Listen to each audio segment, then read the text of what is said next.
Estas férias leve o observador no bolso. Na praia, no campo ou entre viagens, acompanhe toda a atualidade sem limites. Assine com 40€ de desconto e habilite-se a ganhar uma estadia de 2 noites num dos hotéis boutique da Small Portuguese Hotels.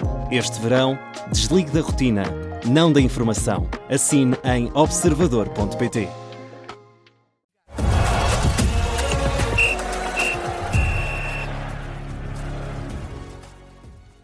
Interrompemos o episódio do Contracorrente para acompanhar os minutos finais do jogo que coloca frente a frente México e Equador. O jogo vai sorrindo à equipa da casa, que ganha neste momento por 2-0. Ao que tudo indica, vai ser uma grande noite de festa na cidade do México. Eu sou Ricardo Lopes, comigo em estúdio tenho o jornalista João Lourenço. João, no início atribuíste aqui um ligeiro favoritismo ao conjunto mexicano e parece que já não escapa, vão mesmo garantir a passagem aos oitavos de final. E até porque ao Equador apenas restam 7 minutos de tempo adicional, é o que foi atribuído pelo árbitro Slavko Vincic, e como referias, Ricardo, era um favoritismo não só devido ao fator casa, mas acima de tudo a uma primeira meia hora de autêntico bom futebol por parte da seleção mexicana. Foi a partir daí que surgiram os 2 únicos golos da partida, respectivamente ao minuto 22 e ao minuto 31. Primeiro foi o gol de autoria de Quiñones, numa jogada que partiu bem da ala esquerda, ainda da defesa do México, e que, proveniente de uma bola das costas, o médio avançado dos quadros do Al-Qaeda conseguiu abrir o marcador. Um pouco mais tarde, o mesmo Quiñones contemporizou dentro da área. Podia ter sido aqui o terceiro golo da equipa mexicana. É um remate muito bem colocado por parte de Orbelín Pineda, ainda junto à quina da área, um remate que sai colocado e muito perto da baliza defendida por Galíndez. Estava a tentar aqui fazer a reconstrução daquilo que foi a jogada do segundo gol, no entanto ainda ao Equador no ataque. Vamos acompanhar esta ofensiva por parte desta formação tricolor, a bola que vai para a área, mas corta ali Gallardo, número 23 da equipa do México. E agora há uma falta com alguma intensidade por parte sobre Orbelín. É Kendry Páez, o médio do River Plate, que é quem faz esta ação faltosa. Eu creio que o Slavko Vincic dá mesmo a cartolina amarela e certamente punir o atleta que entrou já no decorrer da segunda parte.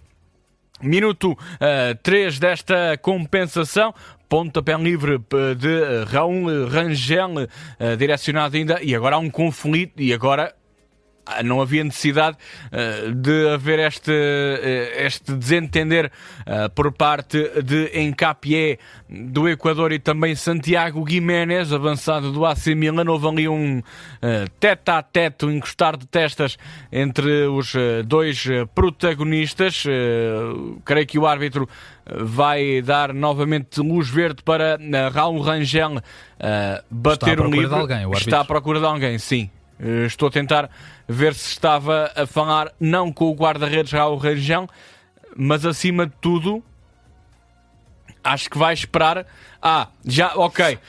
É a lei para este ano. É a lei para este ano, ou seja, Hincapié comunicou com Santiago Giménez. Não sabemos o conteúdo desta conversa. Tapou a boca. Sabemos acima de tudo de que forma foi. Foi de mão tapada. Ora, certamente será um tema trazido pelo áudio-árbitro da Rádio Observador, Pedro Henriques, até porque estamos a falar, como disseste muito bem, Ricardo, de uma nova legislação nos quadros da arbitragem, neste caso deste Campeonato do Mundo. Nem todas as leis que estão aqui nesta prova da FIFA são, neste caso, cumpridas, ou neste caso, aprovadas pelos outros campeonatos, concretamente o campeonato português. No entanto, Slavko Vincic foi ao VAR. Vermelho, atenção. Exatamente, vermelho confirma-se, a regra cumpre-se exatamente àquilo que está escrito na lei. Hincapié sai até em passo apressado do relvado do estádio Azteca e Ricardo... É uma coisa que não se percebe, ou seja, se é uma regra tão objetiva, porque é que o jogador opta, é uma regra mesmo nova, assim, sim. Mesmo assim, por meter a mão à frente da boca para falar, se sabe que dá vermelho direto, como se vê. E há que fazer também essa questão de E já não é a primeira vez, não é, João, aqui no Mundial? Sim, e acima de tudo há que saber se os atletas estão totalmente avisados para esta alteração das regras, até porque são coisas que muitas vezes, e falamos muito desta mão na boca, não no sentido mais, neste caso, maléfico do gesto, porque sabemos que a polémica em torno do atleta do Benfica, Gianluca Prestiani, deu ainda muito que falar, mas acima de tudo nós, amantes do futebol, costumávamos ver muitas vezes a mão na boca para tentar, muitas das vezes na sequência de um pontapé livre, ou seja, o atleta colocava a mão à frente da boca para o adversário não fazer a leitura labial, para não tentar descobrir o que é que há de correr nesse lance de bola parada. Mas aqui não é o caso. Aqui não é o caso, exatamente, mas certamente a lei, então aqui a fazer efeito. Hincapié está já nas cabines, e creio que agora há uma falta ali um pouco mais também fora de tempo por parte de Pablo Vite, o médio do Equador, e é uma falta, creio que é sobre Santiago Giménez. Atingimos agora o minuto 6, haverá certamente desconto sobre os descontos, Ricardo, até porque... Muitas paragens. Apesar da atuação do vídeo-árbitro ter sido até bastante rápida, haverá certamente mais algum tempo de compensação referente a esta partida que, a terminar assim, coloca o México nos oitavos de final do Campeonato do Mundo, oitavos de final que se jogam, neste caso, também neste estádio Azteca, no dia 6 de julho, na próxima terça-feira, na madrugada de segunda para terça-feira. Creio que agora, exatamente, há uma ação faltosa por parte de um atleta do Equador, que é o número 16. Estou a tentar aqui identificar o jogador. É Jordi Caicedo, entrou para um lugar de Nilson Ângulo, o extremo do Sunderland, que até fez história na última partida frente à Alemanha. Foi uma falta, neste caso, de Jordi Caicedo sobre o capitão de equipa do México, neste caso, o César Montes. E João, dizer também aqui aos nossos ouvintes que o México vai jogar com o vencedor da partida entre Inglaterra e o Congo, que se joga ainda hoje, às 5 da tarde. À partida, os mexicanos preferiam defrontar o Congo. Mas jogam em casa, por isso sabemos bem que a seleção da Inglaterra treme muitas vezes nestes momentos do Campeonato do Mundo, e certamente terá um país inteiro em peso na cidade do México, no estádio Azteca, a ver se a seleção tricolor consegue atingir pela segunda vez na história os quartos de final. Há nova falta, cartão amarelo, neste caso para Moisés Caicedo, o médio do Chelsea, aqui ao minuto 8 da compensação, ou seja, Ricardo, atingimos já esse desconto sobre descontos. A falta é sobre, creio que é sobre Pineda, Orbelín Pineda, a falta ainda ali junto ao meio campo. E se atingimos descontos sobre descontos, também atingimos o minuto depois das 5 da manhã em Portugal Continental e na Madeira, menos uma hora nos Açores. Continuo com a rádio O Observador no acompanhamento integral deste Campeonato do Mundo de 2026. Já sabe que à meia-noite da madrugada de quinta para sexta há esse Portugal contra a Croácia. Portugal vai pensar atingir os oitavos de final. O que é certo é que, já é oficial, o México está nessa próxima fase do Campeonato do Mundo de 2026. Vence por 2-0 frente à seleção do Equador. Golos aos minuto 22 por Quinhonhas e também ao minuto 31 por Raúl Jiménez. Ricardo, vamos à crónica desta partida dos 16avos de final.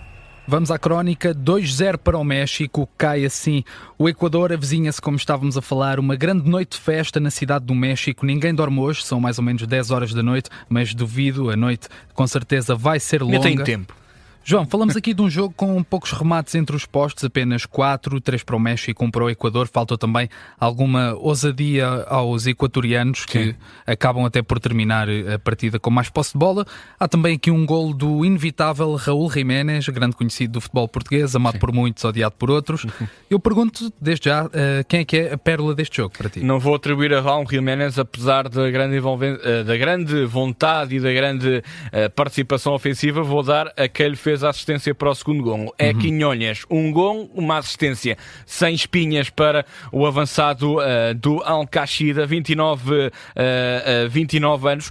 Ele que já vinha proveniente, neste caso, vinha proveniente, é quase uma redundância, mas que vinha dessa fase de grupos com 3 golos, era já o melhor marcador desta seleção mexicana no Campeonato do Mundo. Ora, com esta noite faz mais 4 golos, uma assistência num avançado que neste momento com estes 4 golos atinge 6 na conta pessoal, no que toca neste caso 6 golos pela seleção tricolor.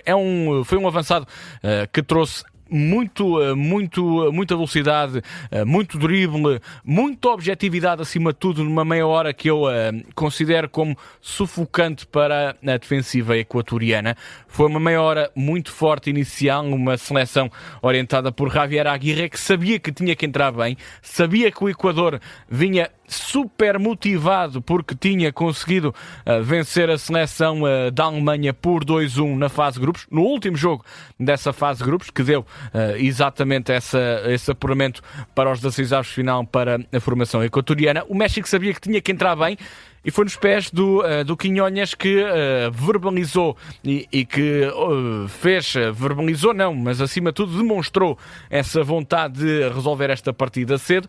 Quiñones é quase como o acelera deste México, o motor desta seleção mexicana, que agora certamente vai estar de cadeirinha para ver quem é que é o adversário, mas sabe que Quiñones está em muito boa forma, que tem ali uma seta apontada às balizas adversárias.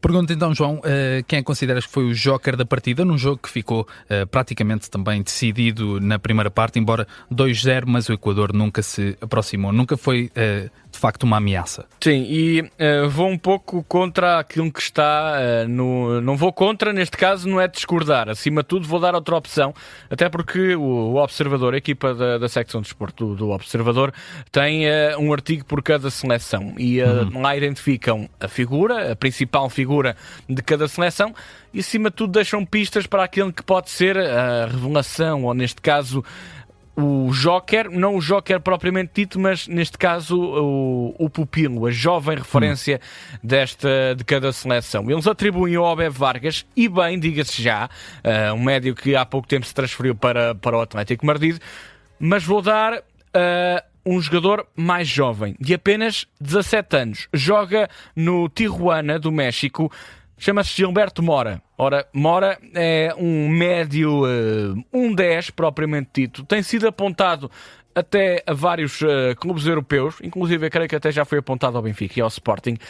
É um médio de baixa estatura, de 1,66 m, ou seja, é um médio muito baixo, com destro, apenas 17 anos, mas acima de tudo foi um autêntica dor de cabeça para a defensiva equatoriana. Porquê? Primeiro, porque teve na ala direita a grande ajuda de Quiñones. Era alguém que aparecia como joker, que começava a desmontar ali as costas do meio campo do Equador, e acima de tudo muitas vezes aparecia em terrenos mais centrais. Concretamente na primeira parte teve ali 2 remates já junto ali à carreira de tiro, junto ali mais ou menos ao meio círculo da grande área do Equador, em que causava bastantes calafrios à baliza defendida por Galindez. Ou seja, Gilberto Mora pode dar o salto para a Europa, pode dar o salto para uma equipa que até pode ser portuguesa. Creio que Gilberto Mora podia facilmente estar nos quadros de um Benfica, de um Sporting, de um Porto, de um Sporting de Braga. Acima de tudo, pela sua espontaneidade, pela sua criatividade, pela sua também agressividade positiva que demonstrou nesta partida. e acima de tudo pela sua genialidade em alguns lances. A idade também o favorece, tem 17 anos de uma carreira pela frente e são exibições como esta que lhe abrem certamente as portas. Avançamos assim nesta crónica. Pergunto-te pela sentença, sei que não é juiz, mas pergunto qual é a sentença, o que há a retirar desta partida? Não sou juiz, nem jurista, exatamente, mas acima de tudo consigo ver nesta seleção do México um pouco à semelhança daquilo que poderá acontecer amanhã nos Estados Unidos, ou seja, são seleções que não estão cotadas, não estão tão bem cotadas naquilo que são os favoritos para a conquista final deste campeonato do mundo, mas são seleções que têm esse fator casa e que podem, acima de tudo, embalados pela multidão que é o respectivo povo dentro de portas, ter certamente essa motivação extra, o 12º jogador, não é? E acima de tudo, muitas vezes a motivação que é 200% pode ter mais esses 210. Esses 10% que fazem muita falta, que fazem com que os jogadores consigam ir à segunda bola, consigam ir ao duelo, consigam certamente ir buscar mais facilmente o esférico à bandeirola de canto ou à linha divisória, podem ir muito facilmente aos duelos, ganhar essa motivação. Acima de tudo, muitas vezes também jogarem perante a respectiva família, não é? Porque ter a família dentro do estádio e ainda por cima dentro do próprio país é uma grande motivação. O México, que agora, em princípio, caso não haja um Paraguai desta vida, como houve na madrugada de ontem, frente à Alemanha, a Inglaterra vai enfrentar a República Democrática do Congo. Sabemos que o Congo tem individualidades bastante perigosas nas suas fileiras, que o diga Portugal. Mas que Inglaterra certamente será a favorita. Ou seja, enfrentar uma Inglaterra que em si fez uma boa fase de grupos, tem grandes individualidades, como sempre teve um grande coletivo orientada por um bom treinador na pessoa do Thomas Tuchel. Mas acima de tudo joga em casa, com o Azteca cheio, com os jogadores que hoje demonstraram, pelo menos na primeira meia hora, uma agressividade positiva, uma objetividade, um futebol total muito, muito, muito bons.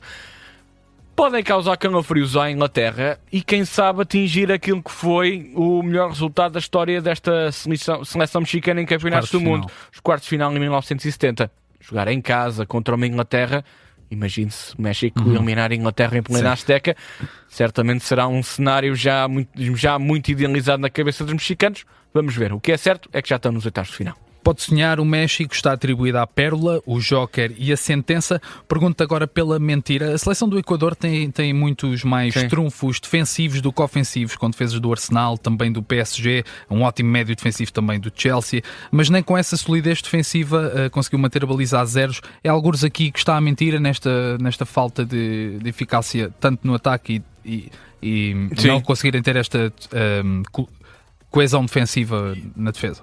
Mas eu vou verbalizar a minha mentira e a verbalizá-la neste caso, ou ia escolher neste caso a equipa no total do Equador, porque acho que eles estavam muito entusiasmados depois, depois dessa vitória frente à Alemanha. Perderam muitas vezes a cabeça ou entraram, neste caso, fora de horas depois daqueles 30 minutos iniciais do México. Eu vou dar a mentira ao Hincapié. Lá está. Eu não tinha aqui escrito ainda totalmente a minha mentira, mas estes minutos finais deram que a escolha recaísse sobre este lateral esquerdo do Equador. Quer dizer, estamos a falar de atletas que têm as melhores condições do mundo para treinar. Certamente são assessorados, quer em termos de comunicação, quer em termos de regras, pelos melhores especialistas de cada país.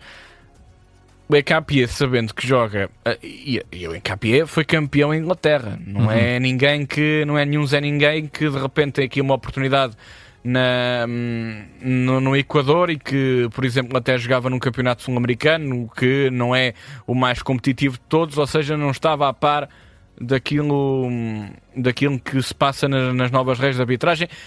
Em suma, Hincapié não é nenhum tosco. Pronto, dito isto de uma forma mais brejeira, não é nenhum tosco, até porque fez uma boa temporada ao serviço dos Gunners.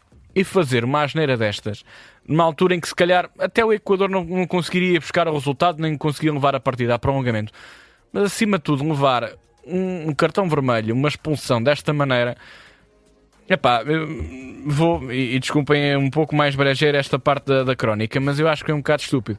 Sim. Não havia necessidade, como dizia. Não era a altura para tal, não é? Não era a altura para tal. Eu acho que são erros que são infantis, sabes? Acho que em KPA não faz uma boa exibição antes da expulsão, então com o cartão vermelho é melhor nem falar. Acho que foi a mentira. Esperava alguma solidez defensiva. Falavas bem, Ricardo. Há valores bastante interessantes na defesa do Equador, não só em KPA, mas também o Pacho, que é o defesa central do Paris Saint-Germain. E de repente alguém que devia ser o pilar desta seleção, ou pelo menos um dos jogadores com quem a seleção, ou neste caso com que a equipa depositava mais esperanças ou mais confiança, de repente fazer uma asneira destas eu acho que é um bocadinho estúpido, mas pronto. Fica Equador com um campeonato do mundo razoável, mas estes momentos é que se podiam evitar. Fica por aqui esta crónica do jogo entre o México e o Equador, com o jornalista João Lourenço. Segue em frente o México para os oitavos de final. Grande festa na cidade do México, certamente durante esta noite. Os equatorianos regressam para casa. Seguimos com a segunda parte do Contracorrente. A informação regressa às 6 em ponto. Está com a Rádio Observador. Tenham um bom dia.